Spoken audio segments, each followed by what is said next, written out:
Chapter 6. When Priest-Kings Walk.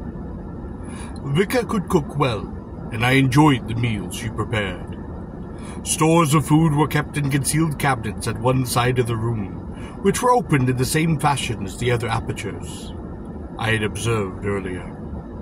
At my command, Vika demonstrated for me the manner of opening and closing the storage and disposal areas in her unusual kitchen. The temperature of the water, which sprang from the wall tap, I learned was regulated by the direction in which the shadow of a hand fell across a light-sensitive cell above the tap. The amount of water was correlated with the speed with which the hand passed before the sensor. I was interested to note that one received cold water by a shadow passing from right to left, and hot water by a shadow passing from left to right. This reminded me of faucets upon Earth, in which the hot water tap is upon the left and the cold upon the right. Undoubtedly, there is a common reason underlying these similar arrangements on Gor and Earth. More cold water is used than hot, and most individuals using that water are right-handed.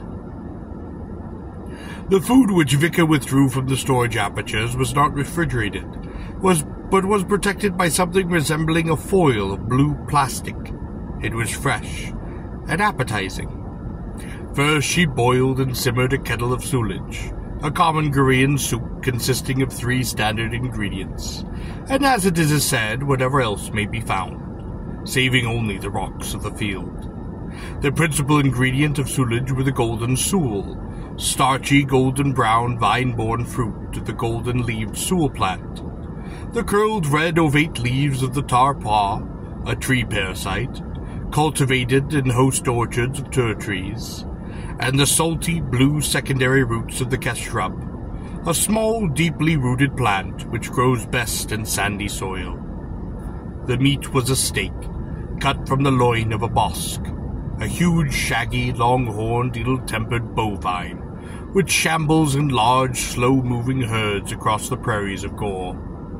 Vika seared this meat, as thick as the forearm of a warrior, on a small iron grill over a kindling of charcoal cylinders, so that the thin margin of the outside was black, crisp, and flaky, and sealed within by the touch of the flyer was the blood-rich flesh, hot and fat with juices.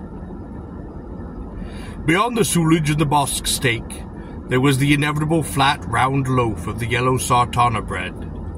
The meal was completed by a handful of grapes, and a draught of water from the wall tap. The grapes were purple, and I suppose tar grapes from the lower vineyards of the terraced island of Kos, some 400 pasaings from Port Car. I had tasted some only once before, having been introduced to them in a feast given in my honor by Lara, who was Tatrix of the city of Tharna. If they were indeed tar grapes, I suppose they must have come from Galley, from Kos to Port Car, and from Port Car to the fair of Ankara. Port Car and Kos are hereditary enemies, but such traditions would not be likely to prelude some profitable smuggling. Perhaps they were not tar grapes of Kos, but was far distant. Even if carried by tarns, the grapes would probably not seem so fresh. I dismissed this matter from my mind, and I wondered why there was only water to drink, none of the fermented beverages of Gor, such as paga, Kalana wine, or kalda. I was sure if these were available, Vika would have set them before me.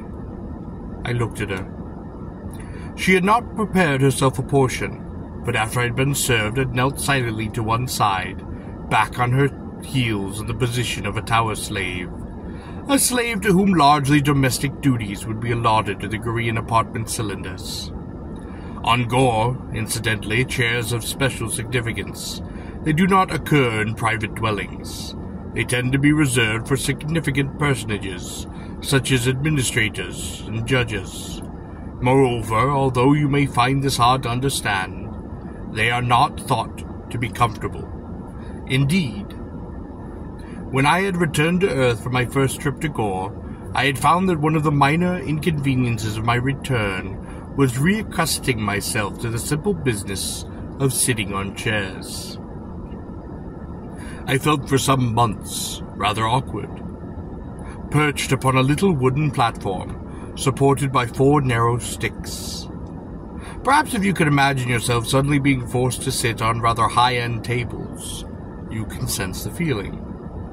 The Korean male, at ease, usually sits cross-legged, and the female kneels, resting back upon her heels. The position of the tower slave, in which Vika knelt, differs from that of a free woman, only in the position of the wrists, which are held before her, and when not occupied, crossed as though for binding. A free woman's wrists are never so placed. The older Tal, who had been my mentor in arms years ago in Koroba, had once told me the story of a free woman, desperately in love with a warrior, who in the presence of her family was entertaining him, and whose wrists, unconsciously, had assumed the position of a slave. It was only with difficulty that she had been restrained from hurling herself in mortification from one of the high bridges. The older Tarl had guffawed in recounting this anecdote, and was scarcely less pleased by its sequel. It seemed she thereafter, because of her embarrassment, would never see the warrior, and he at last, impatient and desiring her, carried her off as a slave girl, and returned to the city months later with her as his free companion.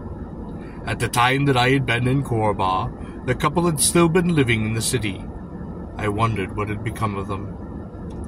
The position of the pleasure slave, incidentally, differs from the position of both the free woman and the tower slave. The hands of a pleasure slave normally rest upon her thighs, but in some cities, for example, Fentis, I believe, they are crossed behind her. More significantly, for the free woman's hands may also rest upon her thigh. There is a difference in the placing of the knees, and all these kneeing positions, incidentally, even that of a pleasure slave. The Korean woman carries herself well. Her back is straight, her chin is high. She tends to be vital and beautiful to look upon. "Why is there nothing but water to drink?" I asked Vika. She shrugged. "I suppose," she said, "because the chamber slave is alone much of the time." I looked at her, not fully understanding. She gazed at me frankly. "It would be too easy then," she said. I felt like a fool. Of course the chamber slaves would not be permitted the escape of intoxication, for if they were so allowed to lighten their bondage, undoubtedly in time, their beauty and their utility to the priest-kings would be diminished. They would become unreliable, lost in their dreams and wines. "I see," I said. "Only twice a year is the food brought," she said. "And it is brought by priest-kings?" "I suppose," she said. "You do not know?" "No," she said. "I awaken on some mornings, and there is food." "I suppose Bob brings it," I said. She looked at me with a trace of amusement. "Bob, the priest-king," I said. "Did he tell you that?" she asked. "Yes." "I see," she said. The girl was apparently unwilling to speak more of this matter, and so I did not press her. I had almost finished the meal.